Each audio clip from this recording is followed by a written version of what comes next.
इसी क्रम में शंकराचार्य जी की एक कृति का उल्लेख किया जाता है और उसका नाम है सौंदर्य लहरी। सौंदर्य लहरी में तो करीब 100 के करीब या 100 से कुछ ज़्यादा शिखरणी छंद है। लेकिन कहने वालों का कहना यह है कि जो इसके जो प्रारंभिक इसके 40 शिखरणी हैं वो आनंद लहरी है। तो मैं आज आपके सामने जो आदि शंकराचार्य हैं, जो उनकी जो सौंदर्य लहरी है या आनंद लहरी वाला हिस्सा भी कह सकते हैं इसे, क्यों प्रारंभ के रूपों को मैं ले रहा हूँ। आप ये देखिएगा कि त्रिपुर सुंदरी के लिए शिव विद्या का एक रूप है त्रिपुर सुंदरी, है ना, वो शिव विग्रह वाला रूप है। उसके दूसरे रूप अलग अलग फिर कभी मैं कह चुका हूँ या कहूँगा तो वो अलग बात है, लेकिन यहाँ मैं सौंदर्य लहरी के शिखरणी को मेरा शिवशक्त्या युक्तो यदि भवति शक्त प्रभवितुं न चेदेवं देवो न खालो कुशल स्पंदितुमपि अतस्त्वामाराध्यां हरिहर विरिंचादिभिरपि प्रणन्तुं स्तोतुं वा कथमाकृत पुण्य प्रभवती। और शंकराचार्य कह रहे हैं शिव शक्त्या युक्तो। अब देखो यहां उन्होंने दो तत्व सामने सबसे पहले रख दिए, एक शिव तत्व और एक शक्ति तत्व। आपने देखा होगा कि एक चित्र है, वो बहुत कॉमन है, बहुत सी जगहों पर दिख जाता है, और उस चित्र में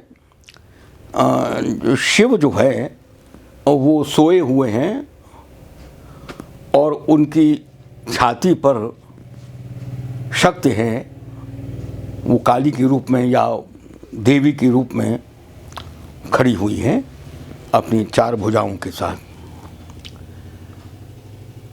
असल में वो शिव जो सोए हुए हैं वो शव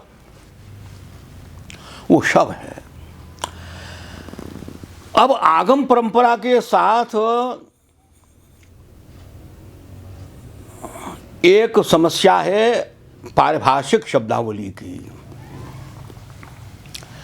हम प्रायः संस्कृत की जिस शब्दावली का प्रयोग करते हैं उसका स्रोत अधिकांशतः, पूरी तरीके से नहीं कह रहा, वो वैदिक परंपरा है और उसका जो प्रभाव है वो हमारी शब्दावली पर छाया हुआ है।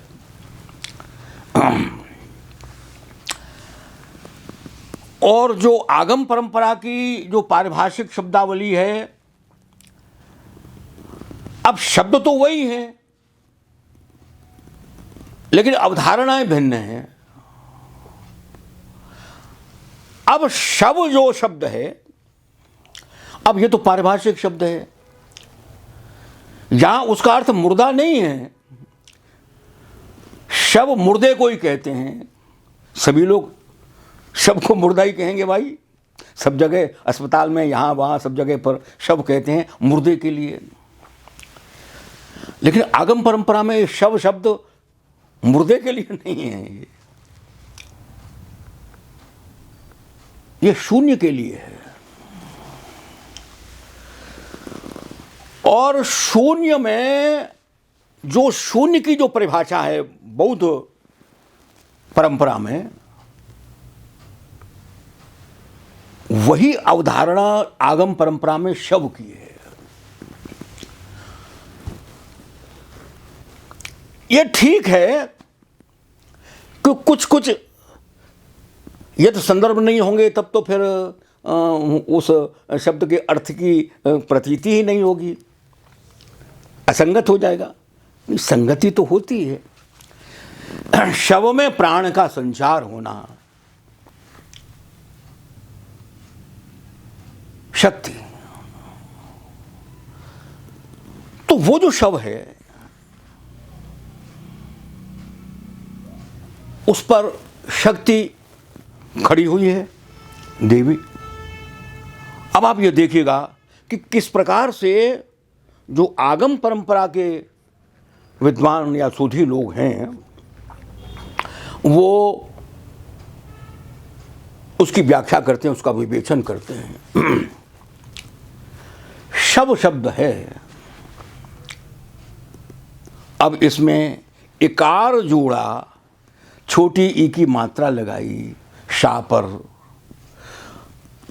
उसका शब्द बना शिव। अब शव से शिव बना,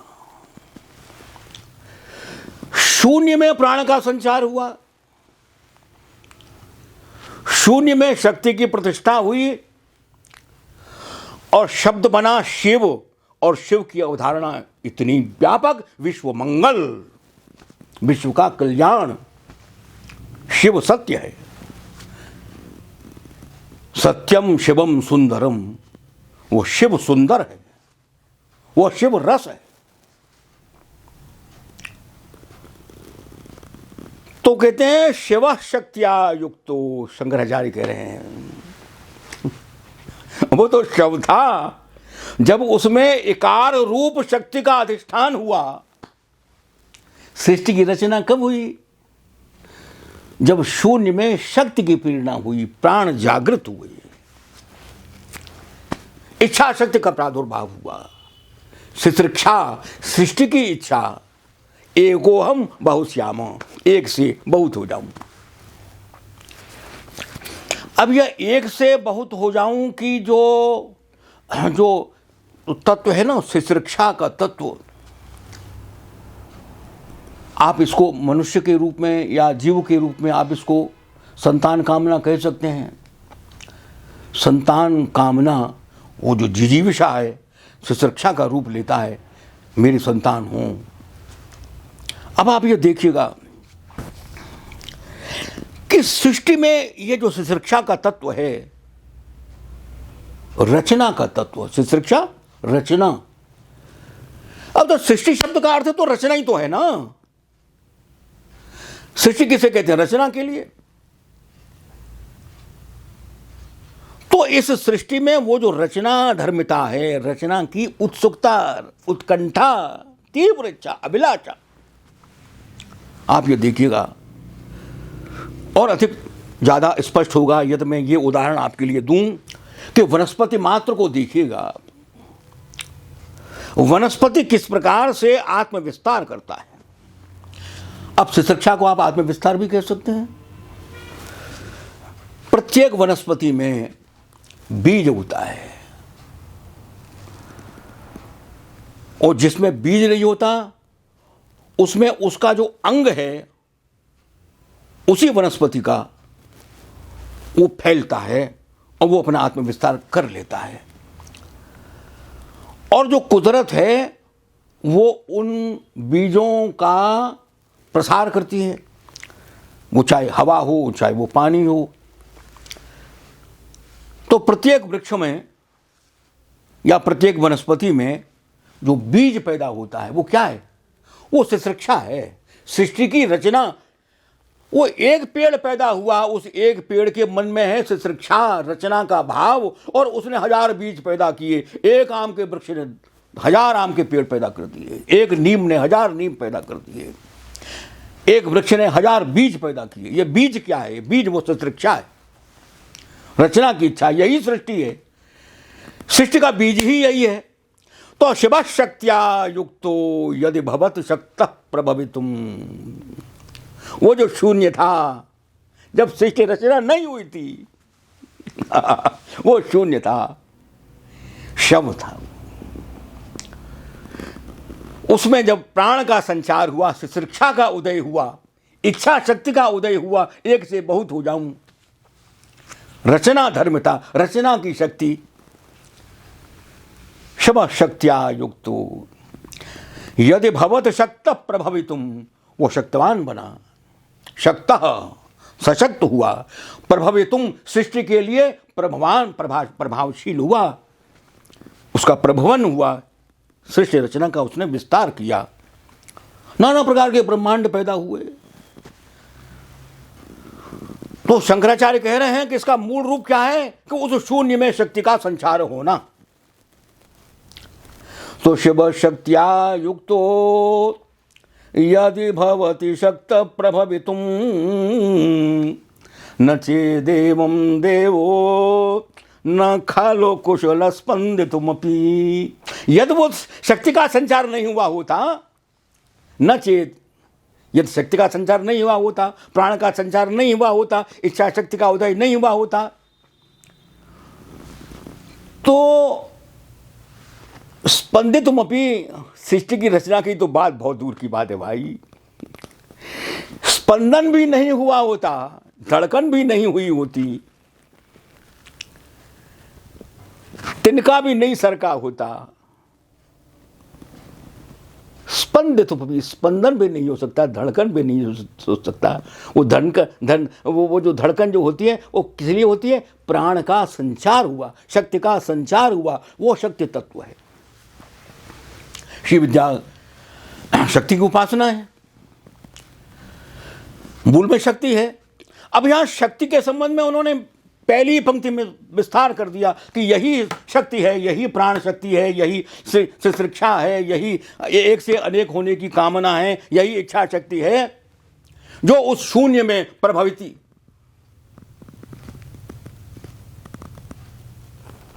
उसने उसको प्रभावित किया और सृष्टि का संचार हुआ। यदि शक्ति का उदय न होता शून्य में, तो तिनका भी स्पंदन ही नहीं होता, स्पंदन धड़कन ही नहीं होती, कंपन ही नहीं होता।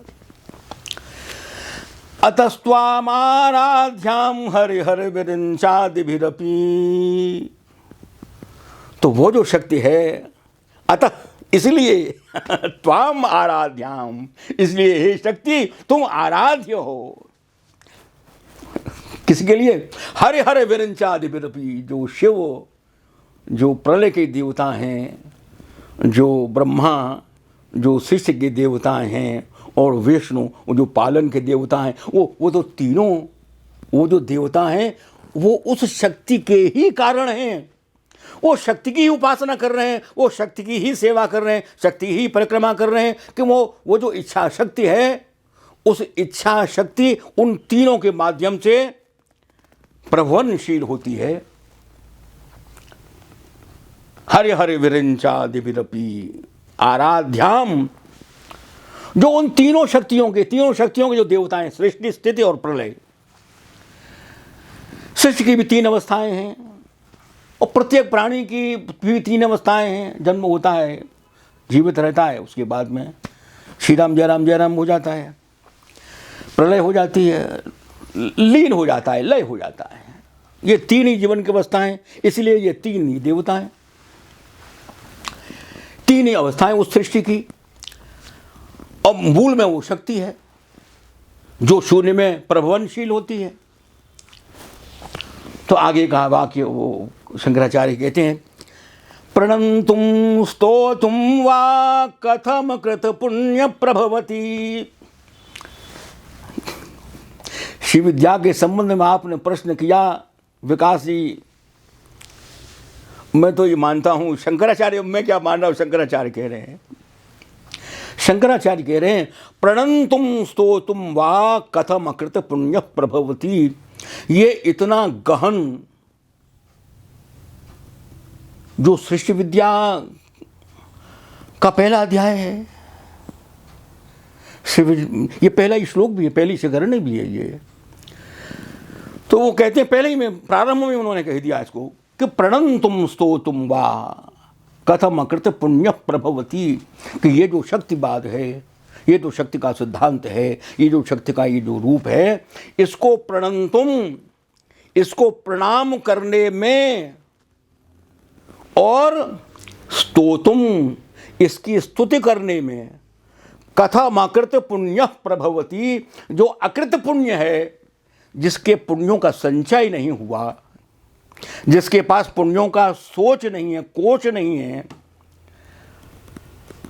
पुण्य का जिसके पास संग्रह नहीं है, वो अकृत पुण्य कथम प्रभवती कैसे प्रवृत्त हो सकता है। शंकराचार्य कह रहे हैं प्रणंतुम स्तोतुम वा, उस शक्ति को जो समस्त सृष्टि के मूल में है, उसको प्रणाम करने में और स्तुति करने में जो अकृत पुण्य है, जिसने पुण्य नहीं किए हैं, वो कथम प्रभवती किस प्रकार प्रवृत्त हो सकता है। उसके मन में तो ये बात आवेगी ही नहीं। इसलिए प्रणाम करने की वाली बात तो बहुत दूर की है, स्तुति करने की वाली बात तो दूर की है।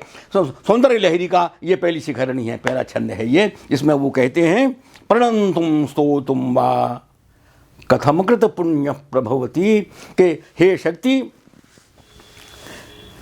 जो सृष्टि का आधान करने वाली है, जो तीनों अवस्थाओं के केंद्र में है, जिसकी उपासना ब्रह्मा विष्णु और शिव अपने अपने कर्तव्य का पालन कर रहे हैं सृष्टि स्थिति प्रलय के लिए, उसका स्तवन करने के लिए, उसको प्रणाम करने के लिए भला अकृत पुण्य कैसे प्रवृत्त हो सकता है। अर्थात जब बहुत पुण्यों का कोष जमा हो जाता है, पुण्यों की बैंक का खाता पूरा भर जाता है, तब उसके मन में उस शक्ति के प्रति प्रेरणा पैदा होती है और वो उसके लिए प्रणाम करता है, उसका स्तवन करता है।